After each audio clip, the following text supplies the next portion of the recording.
Hello, this is the course of data mining. So we already did some preliminary study about the data dimensionality reduction. And in this video, we will continue about the principal component analysis.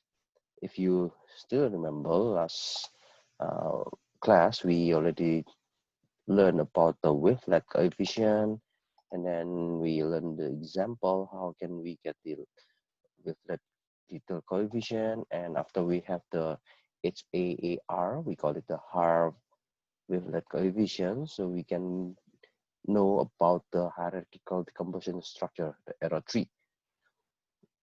And we're going to learn more about the other dimensionality reduction techniques, which called as principal component analysis. Many people just use PCA to recognize the principal component analysis. So in this techniques, actually it works with the projection method. So if you understand about the linear algebra try to apply some approaches using the eigenvalue, and they can using that eigenvalue, it can project a large amount of variation in data, and it will reduce the project with based on that kind of factors or the orthogonal factors to a much smaller space. Okay. Yeah, I guess we do not need to learn how can the algebra linear reduce the amount of data into a much smaller space, but with the principal component analysis, we can reduce the dimensionality. Okay? For example, if we have n dimension, so if we have n dimensions, then we want to find k. Okay? K means, yeah, you want to divide the number of dimension which is less than or equal to n orthogonal factors. So we call this is the principal components. Let's say if you have 10 orthogonal factors, okay, or we have 10 dimensions, you have 10 number of columns, and you want to just reduce those number of columns into, for example, 3, then yeah, it means the number of k can be 3 and the number of n is 10. Okay, so it means you want to find how the principal component analysis can try to reduce the number of columns 10 into 3. Yeah. And for the PCA, it works only for the numerical data. Okay. So let's go to the orange. Sorry, I guess I don't use the property data, but I will use the just iris data set. Okay, you can see to the orange, and let's just use file. Okay, in the file you can choose the iris.tab. It means this is the iris data set, and you still remember that the iris data set contains of sepal length, sepal width, petal length, petal width, and the iris, which is the categorical target. Okay, and you can find the PCA. So the PCA, I guess it is in the yes, this is the unsupervised. Okay, so if you in the original one, if you find the left panel, you can see some of this panel. Yeah, they are related to data, visualize, model, evaluate, unsupervised, text mining, and associate. So actually, if it is the original version, so it contains only 1, 2, 3, 4, 5, and the text mining associate are the additional. Okay, so you can go to like if you want to add that one, you can just go to options, and then you have the add-ons. Okay? And the add-ons will turn on and show any other option or any other add-ons that are available in the internet. It means the orange data mining, they try to update what kind of tool, what kind of algorithms, and what kind of domains that might be useful. And yeah, you can choose among those one. Let's say, yeah, I want to know about the associate, I want to know about the bioinformatics, educational, geography. Yeah, geo means the everything related with the spatial data, the earth data, image analytics, and so on. Yeah, so it means you can include those add-ons into your orange. Let's say if you want to deal with the time series, then you can also include this one. But later we will use some other additional options here, like the association rule, and I will teach you in the later section about this.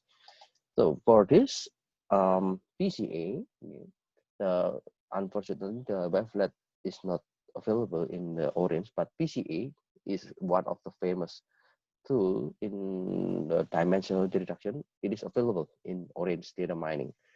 So you can just go to the unsupervised and you can see there's a PCA here. Yeah. So you can just connect this file and the PCA, and then you can go to the data again and pick the data table, and then just connect the PCA to the data table. So the PCA here, you can select the number of components. So yeah, you can increase, yeah, for example, you want to have 3 or you have 4, okay. If you still remember the TIDES data set, it contains 4 columns. If you just use the 4 columns, it means, yeah, it is the same with the number of the attributes. So you want to reduce, then it means you need to choose the K, or the number of components, the number of principal components, which is less than K. Okay, that will be better. So I will choose 2. It means I will reduce from 4 into 2. Yeah. Yeah. After I have this one. Okay. Let's say I just give you the explanation. In this PCA, I would like to reduce the number of attributes from 4 into 2. Okay. So after I have this one, okay, you can just explain this one here, and then you can see in the data table. Okay, in the data table, you will see that the ith data set contain of the sepal length, sepal width, petal length, and petal width. And now you can see there are 2 additional columns, PC1 and PC2. So the PC1 is the column related to the principal component 1, and the PC2 is the data related to the principal component 2. So it means we have 4 columns, and those 4 columns are reduced into 2 columns. And you can just use these 2 columns only as the representation of the other 4 columns. Okay. So that's the idea about the PCA, and that's the how to use the PCA in Orange data mining. Okay, so I think, yeah, I will just omit this one in order to avoid the confusion. Next is how can we reduce the dimensionality? Yeah. So there is also another techniques, we call it the attribute subset selection. What is attribute subset selection? So in the attribute subset selection, we want to reduce the dimensionality of the data by finding the redundant attributes. Okay, what is the meaning by redundant attributes? So in these redundant attributes, it means if you have some columns, okay, some columns might be dependent with the other attributes. For example, you have purchase price of product, this one, yeah, and the amount of sales tax paid. Okay, so here you are having the price, okay, and then you have the price plus tax. Okay, so it means you know that this price will have a very dependency to this price plus tax. So yeah, the text, it will be like 10%, for example. So the number will be as similar. So they have a very high dependency. Okay. So this increase, if this one 1,000, this one 1,100, this one 2,000, this one 2,200. So actually you can just use only one column. You don't need to use this one and this one. Okay. Irrelevant attributes. For the irrelevant attributes, it means you have some attributes which is not relevant for the data mining task. For example, I want to know what kind of courses that is less, the grade is very bad. So you can just use the course and the grade, and the student ID will not be important. Okay? So it's not important because I want to see only math and statistics, which grade is more difficult for the students. In that case, student ID is not important, then you can just remove it. The other way to do the dimensional reduction is attribute selection. Okay, in the heuristic search in attribute selection, there are 2 power of d. 2 power of the possible attribute. What does it mean? Okay, so if we understand this 2 power of d, yeah, it means let's say just for example, yeah, we have these attributes. Okay, let's say we have the data, we have 4 columns, and in those 4 columns, we can have the heuristics, and this heuristics is to try to combine the attributes. Okay. So D means the number of attributes, and 2 power of D means there are 2 power of D possible attributes of combination.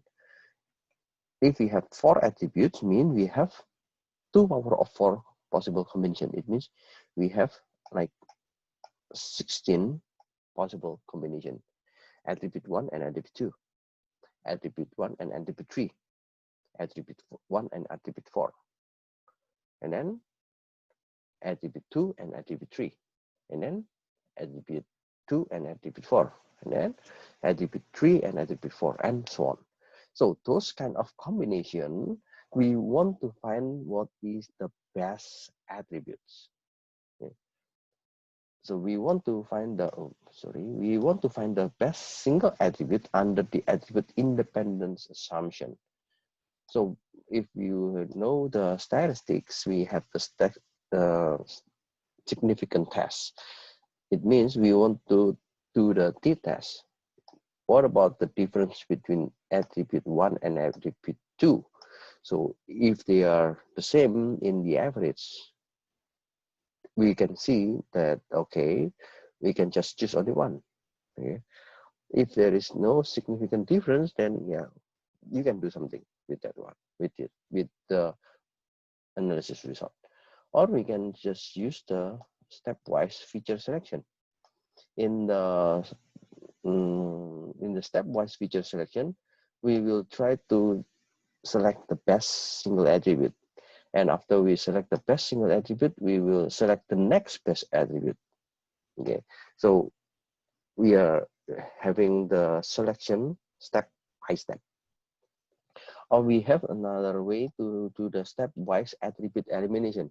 So we have 4. Okay, we have 4 attributes, and we can eliminate one by one. Okay, so in this first one, okay, in the first one, we select from spreads. We select from 0, but the other we eliminate. Okay, as you know, eliminate. We want to delete. We want to delete the attributes, and yeah, it is the attribute which has the worst condition. Okay? So the least significant will be deleted. Or we can combine attribute selection and elimination. So it means we want to combine those two. We can select and eliminate, select and eliminate. The other way to reduce the dimensionality is the attribute creation. So in the attribute creation, actually we can create a new attribute. Okay, But maybe you think that why why we need to create? If we create a new attribute, does it mean we have a new column? Does it mean we increase the attribute? Yeah, somehow we increase the attribute, but we can replace. Yeah, we can replace the existing attributes into the new one.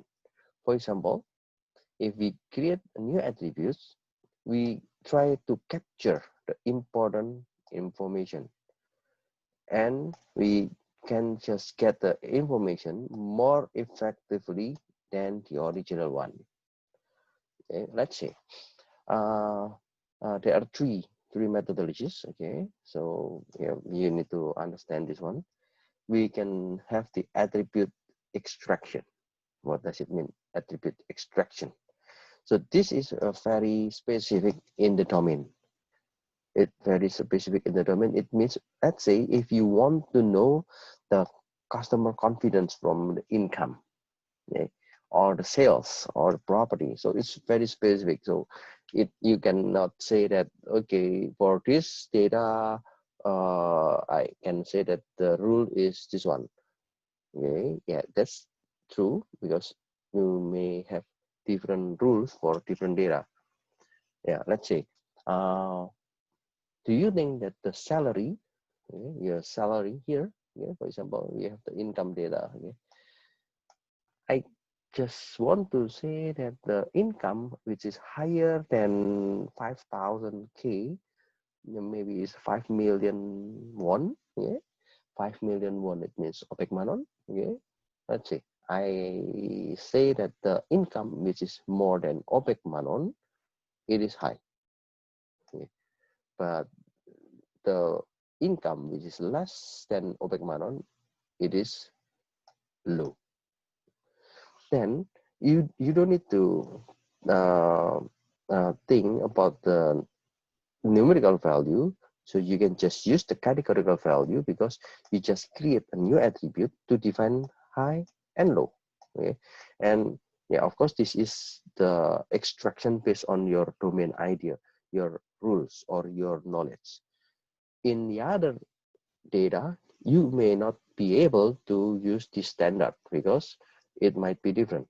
If you are dealing with the insurance, maybe we can use this categorical. Okay? You can use the high and low standard with this one. But if you are dealing with like loan, if you want you want to get a loan from bank, it might be different. Okay? Or maybe these days, yeah, there's what is the government support, like Jiwon-gum, okay, from the government.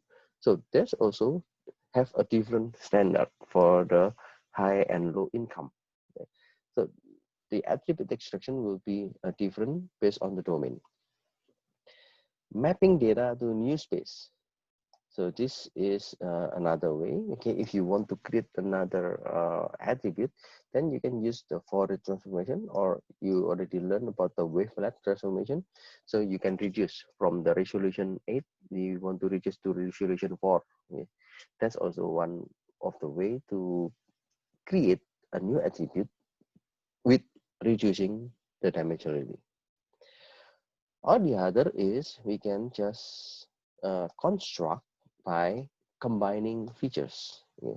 How could you combine the features? Let's say I have two columns, last name and first name, because you think that, okay, we just use the full name instead of the last name and first name. That's fine. You can create a new attribute, just have the full name instead of the two other attributes. Okay. Data discretization. So data discretization is the same like this example. If you have the income, this is the categorical data. Okay? So the categorical data, you want to make it discrete. So, sorry, this is the numerical data. You want to make it as a categorical. Then we call it discrete. Okay? We call it discretization. So there are some strategies about this one. Later we will learn about this more on the later section. Data reduction number 2. Okay, so if you still remember what is number 1, the number 1 is the number 1 is dimensionality reduction. So we want to reduce the column. Okay? But this one, we want to reduce the volume. Okay, what is the meaning by the volume? So we want to reduce the rows. We want to reduce the objects. We want to reduce the instances. And there are some way to reduce the volume. Okay? So we can just have some alternative, and yeah, we can just make the data representation is smaller. There are two ways. The first is parametric methods, and the other is non-parametric methods. In the parametric methods, we can just use the existing method like regression. Okay? So in the regression, you need to fit the data with some model. If you learn from the statistics, the regression can do the correlation between two attributes, and you can estimate the model parameters, and you can just store only the parameters and discard the data. Okay, of course there might be some possible outliers. Yeah, you need to think about this one. Or if you yeah, this is example here, log linear models. Log linear models is one of the method in the regression. It obtains value at the point in M case as the product on appropriate marginal subspace. So if you have the models, then you can just use the model, and then you can just delete the data. Then you don't need to have a lot of data in your file. Or the other method is using the non-parametric methods. In the non-parametric methods, you do not need to use any models. So you just use the histograms. You can just use clustering, or you can just use sampling. Okay, so those things you already learned before. In the parametric data reduction, we use the regression. I think I will not discuss this more. Like you already learned about the linear regression. Okay, it is the y equals to w x plus b. So this is the weight. If you know the x and the y, then you can figure out the weight, the possible weight for this regression. And you can use the least square criterion to the known values y1, y2, and x1, x2, and etc. So p is the error. Okay. If you use the linear regression, it means you just have only one single attribute. But if you use the multiple regression, okay, if you use multiple regression, it means you use the multiple attributes. Okay.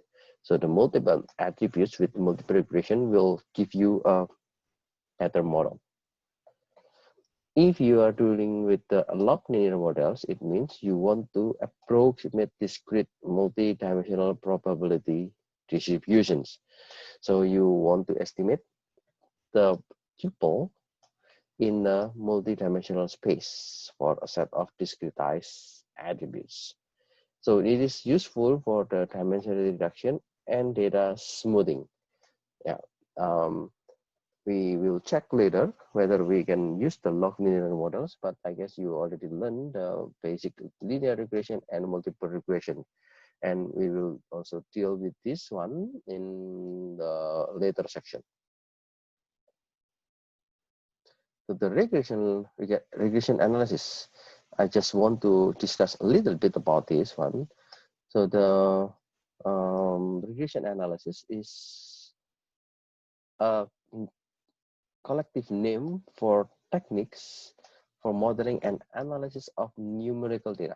Okay, so if you have two numerical data, let's say you have the x1, so you have the x and you have the y. Okay, and then yeah, you want to know the x X is the well, if you say that the X is the response, okay, or the dependent variables, and the Y is independent variables. Yeah, it depends on the way you want to say, but in this case, this is the target, okay, the target, and then this is uh, the independent variables, okay, the explanatory variables. So this is the response, this is the target, and this is the predictors. So if we can see using this line, then the model is y equals to x plus 1. And you can say that, yeah, I don't need the two columns. I don't need the x and y, but I just use this model to represent the data in the x and y. In that case, yeah, you will reduce a number of data and just use this model, and it will be very helpful for the analysis. Okay, so the number of data will be reduced. The parameters are estimated. So if you know, if you remember about the regression analysis, it will give a best fit of the data. And the most common best fit evaluation is the least square methods. So the least square methods is one of the metrics to do the regression analysis. And yeah, if the least square method, if the least square method is high, then yeah, you may use that one for your model. In some other techniques, we will use the regression analysis for prediction. So let's say it is forecasting for the time series data. Yeah, it can use for the forecasting, or we can use for inference, or we can use for hypothesis testing and modeling of the causal relationship. In other way to do the numerosity reduction. Okay. What does it mean, the numerosity reduction? We want to reduce the row. If we want to reduce the row, then we can know that this data, okay, so this data is the X, and okay, I know that the data distribution is in this area. Okay, so if the data distribution in this area, then we can just divide the data into buckets. Buckets. So we want to know just, okay, this is the first bucket, and then this is the second bucket, and this is the third bucket, and this is the fourth bucket, and yeah, that's one. So it depends on the way to define the bucket, okay? Or yeah, you can just store the average or sum for each of the bucket. Then you don't need to use all the data, but you can just say that, okay, I have 5 buckets, and then for the data, I can represent the average. There are some other partitioning rules like the equal width. Okay? So it means if I have the range from 0 until, what is this, 100,000. Okay, so I can make the equal bucket 0 until 10,000, 10,000 until 20,000, 20,000 until 30,000. So those are the equal bucket range. Or you can also do with the equal frequency. Okay, I will discuss this more in the later section. Clustering. Yeah. Clustering is actually it is one of the data mining method. Okay? So we want to partition data set into clusters. Clusters. So cluster means groups, and it is based on the similarity. If you still remember the similarity that we learned in the previous chapter, it is useful to make a group.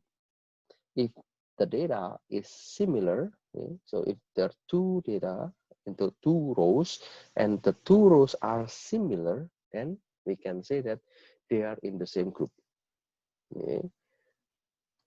For example, I know that, okay, you are from industrial engineering, and I know there is one other student from industrial engineering.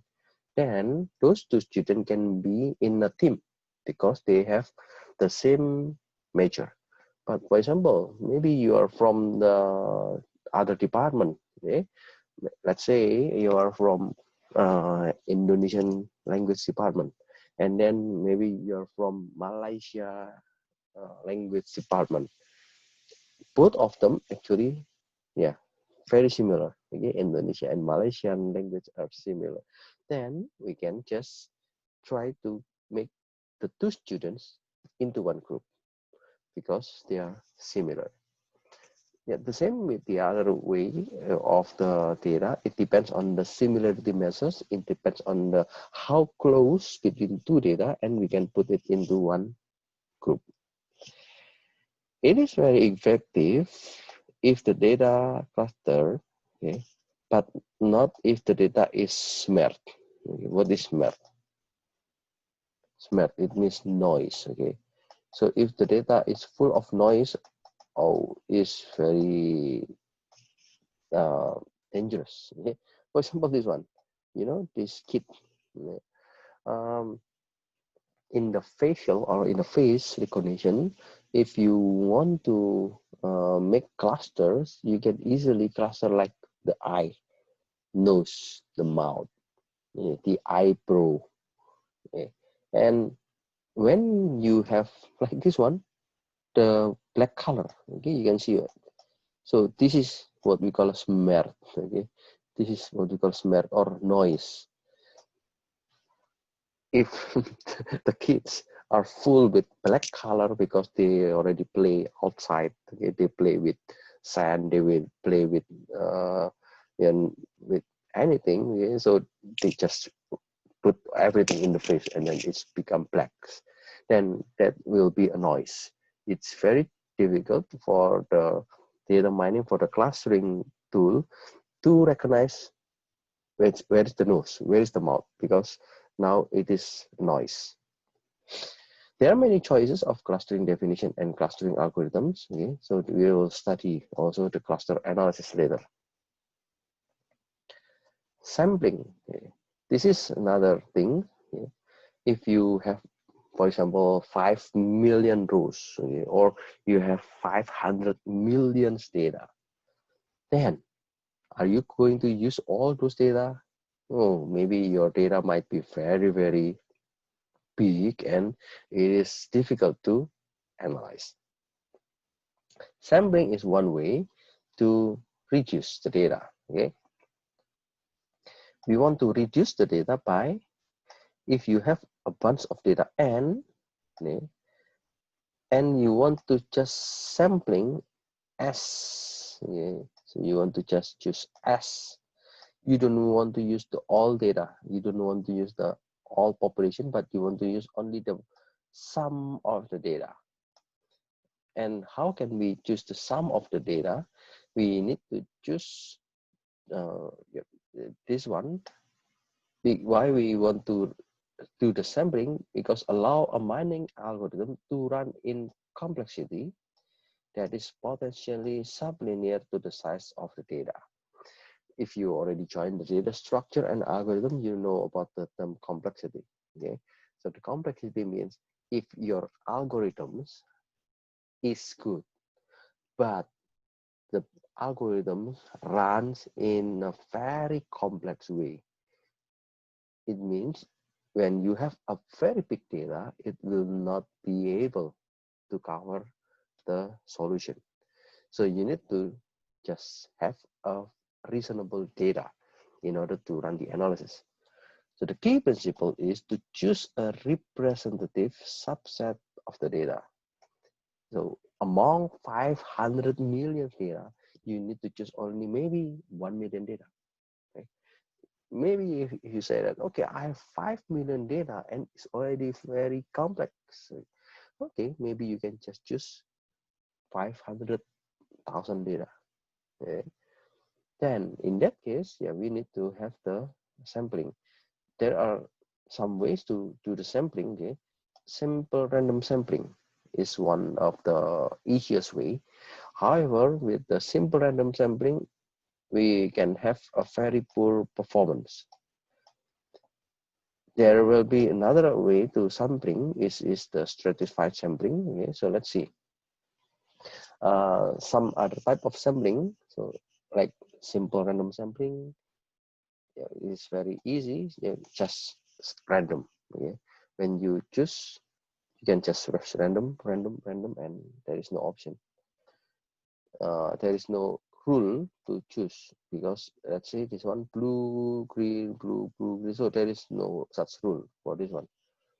But there is also another way to do the sampling, which we call as the sampling without replacement and sampling with replacement. So the sampling without replacement means once an object is selected, it is removed from the population. So once you have, okay, I will have the example like this one. So we have this data. So okay, in this sampling with and or without replacement, so I can just directly mention about those two. Let's say I have this is the raw data. Okay, so the color is something like this one. If you are dealing with the simple random sample without replacement, okay? So if you are dealing with the without replacement means when you choose this gray, okay, you will not be able to choose the gray anymore. Okay? If you choose already white, then you cannot choose the white anymore. If you already choose the pink, you cannot choose the pink anymore. So that's the what we call as the without replacement. How about the with replacement? So with replacement. And the with replacement, when you choose the gray color, okay, you put this gray color into the raw data again. So there is a possibility to choose the gray one more time. Okay. So when you choose this one, you will return back to the raw data, and there might be this, might be a chance to choose the gray one more time. Okay. So that's what we call as the with replacement and without replacement. So a select, if we are dealing with the replacement, it is removed from the population. Okay, without replacement, it is removed from the population. But if we are dealing with replacement, this selected object is not removed from the population. So we can select one more time. We can select one or two or three or more changes. Stratified sampling. So the stratified sampling is how to partition the data set and draw samples from each partition. So we want to see the proportion. For example, yeah, this is one example, good example.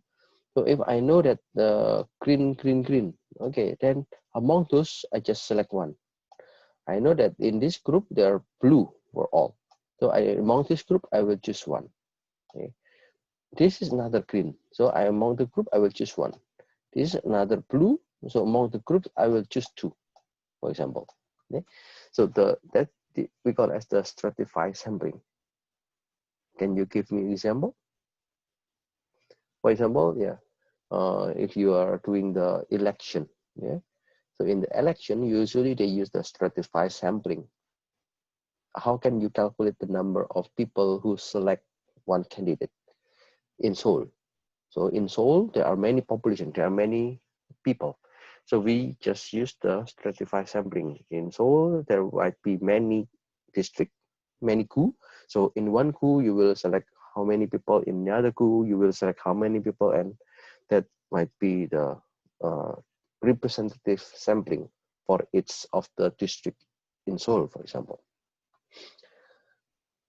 And yeah, the cluster or stratified sampling, it like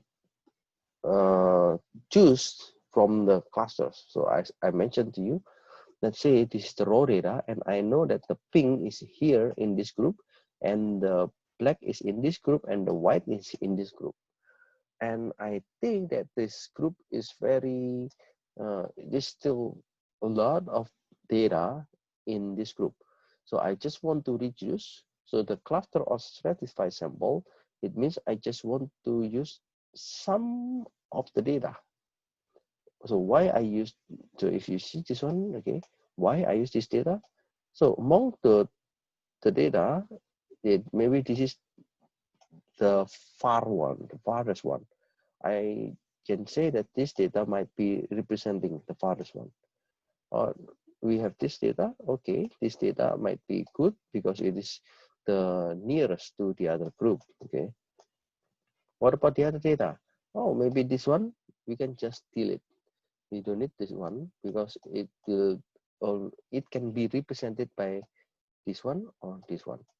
The same with this one, maybe this data can be represented by this one and this one. So in order to fit with the sampling, okay, because if there are too many data, it will be also difficult to understand. Then, okay, for the pink, there will be only 5 that is enough for the analysis. And for the gray, we have like 1, 2, 3, 4, yeah, we have 9. So why don't we just choose 4? Yeah. So there's a way for the cluster or stratified sample based on the distance of the object and also based on the distance among the groups. Yeah.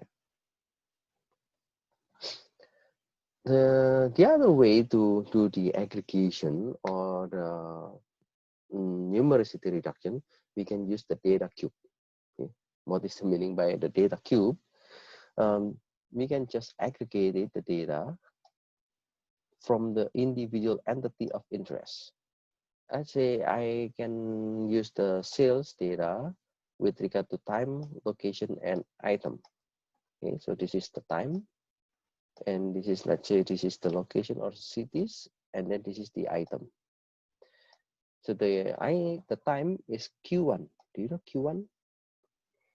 Yeah, Q1 is quarter 1. Okay, quarter 2, quarter 3, quarter 4. And this is the cities. In the cities, we have the, let's say, Vancouver, Toronto, New York, and Chicago. And this is the item. Yeah, we want to check the item with home, entertainment, computer, security, phone items. Okay, so those things are good in this data cube, but there are multiple levels. Okay? There are multiple levels of aggregation in data cubes. And you need to reduce the size. You need to reduce the size because you cannot use all the data here. And how can we do the reference of the appropriate levels?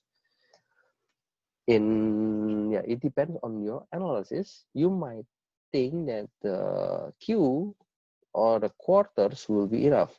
Quarter means the quarter 1 represent the January, February, and March. So you don't need to use the all data, January, February, March, but you need to just wrap up into one quarter. You don't need to use the April, May, and June, but you need to use only the Q2, okay, and so on. In that case, we want to just roll up. Okay? Yeah, if you want to use the small data, of course, you need to do the drill down. Okay, because this is drill down, and the other, if we are using the Q1 instead of the January, February, March, so we call it, this is the roll up. Okay, so we will learn more about this one, roll up and drill down. So if we are going up, we roll up. If we are going to the details, we will do the drill down. The technique number 3, okay, so if you still remember, we have the dimensional reduction, we have the numerosity reduction, and we have data compression. There are some types of the data reduction. We can say just try to reduce the string. Okay, so string compression. So there are many theories and well-tuned algorithms, and the string compression is just lossless. Lossless means there should be no loss. Okay, no loss. It means there is nothing that you can lose because of the compression. You know, usually the data, if you compress, there might be some loss, but lossless, it means there will be no big loss, only small loss. So because this is the only limited manipulation is possible without expansion. There might be other kind of compression like audio, video. You know, video is very big, very huge. So if you want to compress, if you want to reduce the data with the compression, yeah, you may, in the audio or video, you may lose something. Okay? You may lose the quality. Maybe you may lose the some words in the audio. Okay, that's why if you use the high quality video and when you reduce the quality, then you may see some blur or some lag of the video between the time and so on. Time sequence is also related with the data compression. Okay, if you want to see the football match, soccer match for 45 minutes, you may think that, okay, it's very long. How can I reduce it? So you can just see the highlights, okay? The highlights of a soccer may be for only 2 or 3 minutes. You will see only the goal, okay? Or you want to see only the important moments.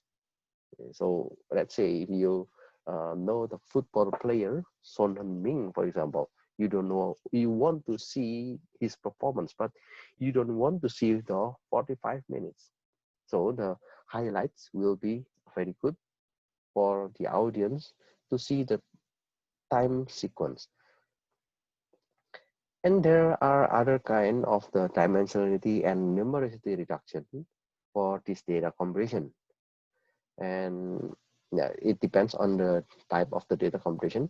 If it is from the original data and you want to compress the data, if you want to back to the original data, usually it is lossless or no loss. Okay? Maybe the loss is very, very small. It's not that significant.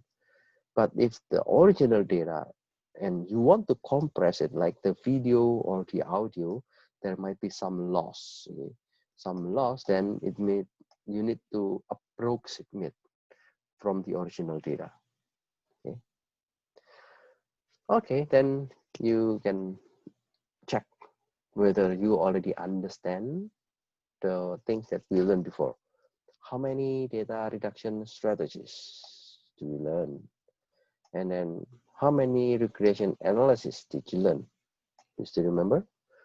Okay, the data reduction strategies, there are 3: dimensionality reduction, numericity reduction, and data compression. Okay.